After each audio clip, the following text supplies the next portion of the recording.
आपको पता है सेल के अंदर जब कोई चीज आती है या जाती है, जी हाँ देखो बेटा, अगर सेल के अंदर कोई चीज आती है जाती है, सेल किसी को खाती है पीती है, पेनेकोसाइटोसिस करती है, फैगोसाइटोसिस करती है, तो आपको पता है बेटा सेल के अंदर कोई ठोस मटेरियल अंदर आ रहा है तो ये क्या करेगा, पहले मेम्ब्रेन के अंदर लेगा और ये मेम्ब्रेन बाद में टूटेगी, टूट के एक पिंच अप होकर एक झिल्ली बना देगी, मेम्ब्रेन बना देगी, यानी एक पाउच बना लेगी, एक बटुआ बना लेगी, उस बटुए के अंदर ही चीज रहती है सेल के अंदर, क्योंकि लिपिड का मेम्ब्रेन का नेचर ही लिपिड नेचर का होता है और लिपिड नेचर का मेम्ब्रेन का स्ट्रक्चर होता है, बेसिकली नेचर लिपिड नेचर का होता है। तो वो क्या करते हैं, धीरे से कोई मटेरियल आया, सपोज को सेल के अंदर हो या सेल के बाहर में, अंदर की बात कर रहा हूं, तो सेल यहाँ से टूट के अंदर की तरफ पिंचअप होगी, इस मटेरियल को अंदर लेगी, फिर और पिंचअप होगी, पिंचअप हो के और यहाँ से टूट कर बेटा एक अलग ही मेम्ब्रेन बना लेगी, जिसे हम वेसाइकल कहते हैं या फिर बटुआ कहते हैं, पाउच कहते हैं या झिल्ली कहते हैं। अब बेटा जब ये चीज बन जाती है तो मैं यहाँ पर ये समझ जाता हूँ कि छोटी सी माइक्रो माने छोटी सी बॉडी बन गई बेटा, जी हाँ, तभी एक अलग टर्म आता है यहाँ पर हेडिंग डाली जाए माइक्रो बॉडी, जी हाँ माइक्रो बॉडी एक अलग ही टर्म आता है। हमारे एनसीईआरटी में तो टॉपिक नहीं है लेकिन फिर भी इंपॉर्टेंट है क्योंकि एनसीईआरटी में एक दो लाइन इसके बारे में दी हुई है। माइक्रो बॉडी क्या काम करती है माइक्रो बॉडी और कैसे एडजस्टेबल है इसको मैं बताऊंगा, देखते रहिए। बात माइक्रो बॉडी की हो रही है तो सबसे पहले जब माइक्रो बॉडी की बात शुरू हो गई तो मैं पहले इसकी प्रॉपर्टी देखूंगा, क्या है इसकी प्रॉपर्टी। जी हाँ, माइक्रो माने छोटी और बॉडी में बॉडी को तो कुछ कह ही नहीं सकते, अगर माइक्रोसोम होता तो माइक्रो बॉडी कह सकते, मैं बॉडी को तो सरल कर ही नहीं सकते। देखो सबसे पहले तो ये लिटिल है, स्मॉल है, वेसाइकल लाइक है, कैसी है बेटा, वेसाइकल लाइक है, जी हाँ। और दूसरी बेटा बताऊं मैं मेम्ब्रेन बाउंड है, क्योंकि मेम्ब्रेन से ही बनती है तो ये मेम्ब्रेन बाउंड स्ट्रक्चर है, ऑर्गेनल नहीं बोलूंगा मैं इसको, मेम्ब्रेन बाउंड स्ट्रक्चर है, ये बड़ा ही इंपॉर्टेंट पॉइंट है, मेम्ब्रेन बाउंड स्ट्रक्चर है। अरे बेटा ये छोटी है, स्मॉल है, वेसाइकल लाइक, थैली लाइक बन रही है, बटुआ लाइक बन रही है, मेम्ब्रेन बाउंड स्ट्रक्चर है, ये बड़ा ध्यान रखने योग्य मेम्ब्रेन बाउंड स्ट्रक्चर है। दूसरी बात मैं बताऊं कि दोनों में पाई जाती है, found in both plants and animal, चाहे वो प्लांट्स हो या एनिमल हो, दोनों में ही पाई जाती है, फाउंड इन बोथ, चाहे वो प्लांट्स हो बेटा या एनिमल्स हो, दोनों में पाई जाती है क्या, माइक्रोवेसाइकल्स। देखो हमें जनरली दो माइक्रोवेसाइकल्स पढ़नी है, माइक्रो बॉडी पढ़नी है, जनरली दो पढ़नी है, उनका नाम है पैरोक्सिसोम, एक ग्लाइकोसिसोम। देखो सबसे पहले हम जनरली दो की बात करेंगे, नंबर 1 होता है पैरोक्सिसोम,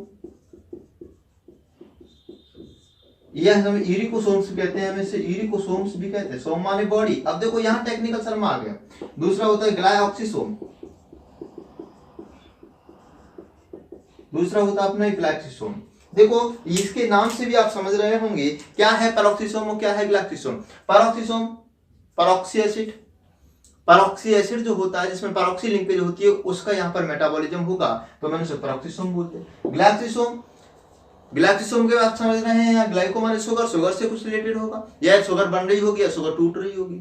बात करेंगे बारी बारी से, हेडिंग डाली जाए बेटा पैरोक्सिसोम। पैरोक्सिसोम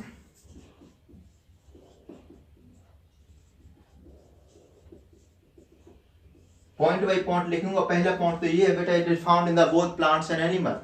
लिख रहा हूं मैं, इट इज फाउंड बोथ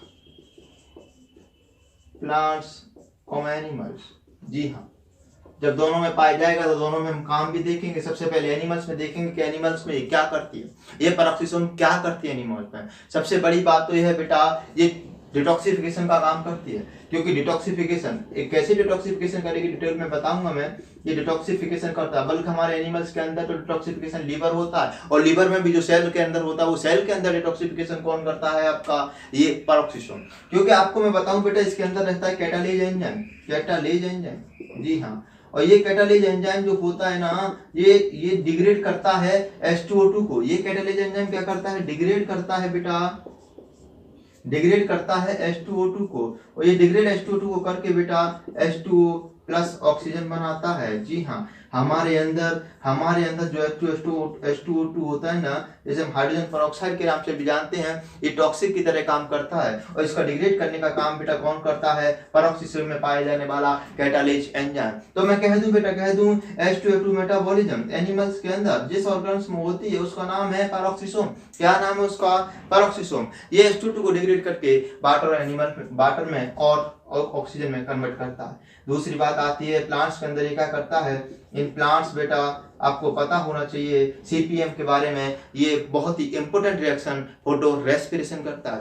जी हाँ, इन प्लांट्स के अंदर बेटा ये बहुत ही इंपॉर्टेंट रिएक्शन फोटो रेस्पिरेशन करता है। It plants help in photo respiration, जिसे हम C2 साइकिल के नाम से या फिर ग्लाइकोलेट साइकिल के नाम से भी जानते हैं। ग्लाइकोलेट साइकिल के नाम से भी जानते हैं बेटा, बड़े ही इंपॉर्टेंट रिएक्शन है। प्लांट के अंदर ये फोटो रेस्पिरेशन करता है या फिर फोटो रेस्पिरेशन में हेल्प करता है। फोटो रेस्पिरेशन में जनरली ये वेस्टफुल प्रोसेस होती है, उसमें एटीपी का फॉर्मेशन तो होता ही नहीं है। साला ये C3 C4 साइकिल से अलग ही साइकिल, जिसका नाम C2 साइकिल के नाम से भी जानते हैं। इसमें एक्चुअल में 2 कार्बन का कंपाउंड ग्लाइकोलेट बनता है, इसलिए हम ग्लाइकोलेट साइकिल के नाम से भी जानते हैं। फोटो रेस्पिरेशन एक वेस्टफुल प्रोसेस है, ये कोई किसी प्रकार का रेस्पिरेशन नहीं है। फोटोसिंथेसिस में वेस्टफुल प्रोसेस होती है, जिसे हम फोटो रेस्पिरेशन के नाम से भी जानते हैं बेटा। इसके बाद आती है दूसरा जो माइक्रोबॉडी हमारे जनरली हम पढ़ते हैं, जिसका नाम है ग्लाइक्सिसोम। जरा देखो तो हाँ, ग्लाइक्सिसोम कहाँ पाया जाता है? हेडिंग डाली जाए ग्लाइक्सिसोम्स।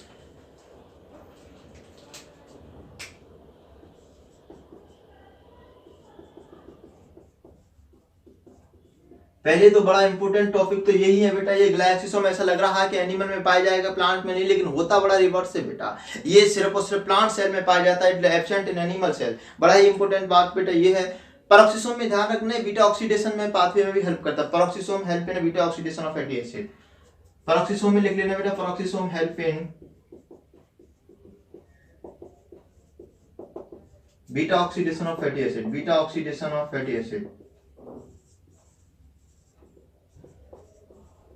बात ग्लाइक्सोम की आ रही है। Glyoxysome present in only in plants. Those plants have fatty acid content is more. Glycosome present in plants that have fatty acid in more amount, like germinating seed. बेटा कौन सा? Germinating seed, groundnut, castor seed.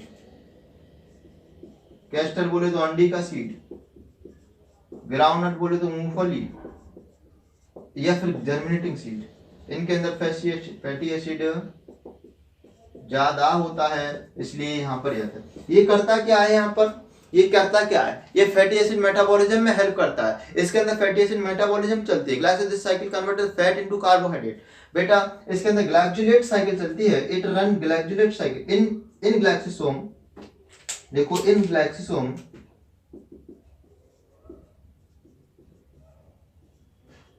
Run glycolate cycle.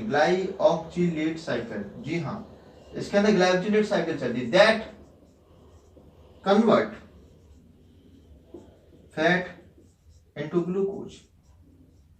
बेटे ये fat को glucose का, जब seed germinate कर रहा होता है तो उसे इंस्टेंट एनर्जी की जरूरत पड़ती है, और इंस्टेंट एनर्जी हमें फैट नहीं दे सकती जितना ग्लूकोज दे सकती है। तो ग्लूकोज लाए कहां से? सेल में, के अंदर ग्लूकोज तो है नहीं, तो हम फैट को ग्लूकोज के अंदर कन्वर्ट कर लेते हैं, और इस प्रोसेस को बेटा हम ग्लूकोनियोजेनेसिस कहते हैं। ग्लूकोनियोजेनेसिस। अगर प्रोटीन से या फिर फैट से या फिर लिपिड से ग्लूकोज का फॉर्मेशन हो रहा हो तो हम उसे ग्लूकोनियोजेनेसिस कहते हैं। अब देखो वहां पर भी डिटॉक्सिफिकेशन हो रहा था, यहां भी हो रहा है। बेटे पेरोक्सिसोम से थोड़ी एडवांस लगती है, हम इसलिए कहते हैं glyoxysome is a type of a highly specialised peroxisome. बेटा इसलिए हम इसका नाम बोल देते हैं कि glyoxysome is a type of highly specialised peroxisome. ध्यान रखना, इसलिए मैं इसको कह देता हूं glyoxysome is a type of glyoxysome is a type of highly specialised peroxisome. Highly specialised peroxisome. अब देखो सेल के अंदर बहुत सारी चीजें आती हैं, बहुत सारी चीजें सेल से बाहर भी जाती हैं, इसका मतलब और सारी बॉडी भी होती होंगी, लेकिन हमारी एनसीईआरटी तो इन दोनों बॉडी के बारे में भी चर्चा नहीं करती, लेकिन हमने की है क्योंकि बहुत इंपॉर्टेंट है, क्योंकि कहीं ना कहीं कंपटीशन एग्जाम में क्वेश्चन पूछे जाते हैं। आज हम मैक्रो बॉडी करते हैं सेल के। बेसिकली जब हम साइटोसेल ऑर्गेनल की बात करते हैं, प्रोटोप्लाज्म की बात करते हैं, तो प्रोटोप्लाज्म में साइटोप्लाज्म और प्लस सेल ऑर्गेनल आते हैं। साइटोप्लाज्म में सेल ऑर्गेनल, साइटोप्लाज्म में भी बेटा साइटोसोल और सेल ऑर्गेनल है। हम सेल ऑर्गेनल में सारे के सारे सेल ऑर्गेनल पढ़ चुके हैं, छोटे से बड़े तक, सबका बाप पर आना भी बाकी है, जिसका नाम है बेटा न्यूक्लियस। समझ तो गए होंगे। आगे जो लेक्चर आएगा उसमें चर्चा न्यूक्लियस की रहेगी। बने रहिए आप हमारे साथ, देखते रहिए स्टडी विद पीके या study with me channel. Thank you so much.